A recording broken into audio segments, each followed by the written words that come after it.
kamar yadda kuke gani wannan naira 600 ne kuma zan yi amfani da ita mu ciyar da asibitotuwa guda 3.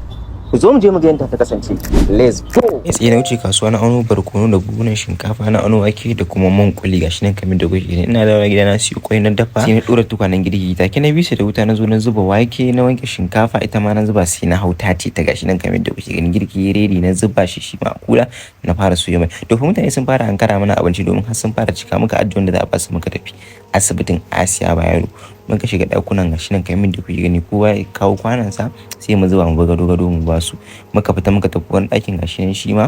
muka zo mana zuba to haka muka gama da ɗaki sai mu fita gashi nan mun hawo sama shi ma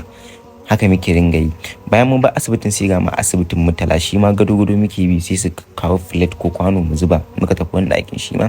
to haka dai muke yi mu bi gado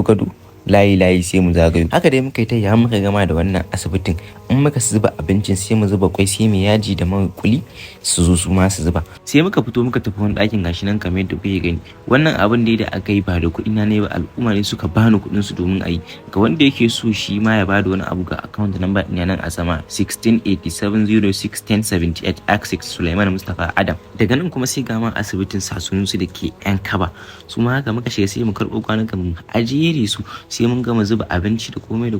sai mu je mu bubbukowa mu bashi haka muka dinga yi mun gama da daki daya sai mu shiga daki na gaba haka muka dinga yi muna bin shiga shi nan kamar yadda kuke gani mun ciyar da asibiti guda 3 da naira 600 ku gaya min nan gaba mutane ne kuke so a ciyar wannan kwai ne da ya raguwa muka ci gaba da raba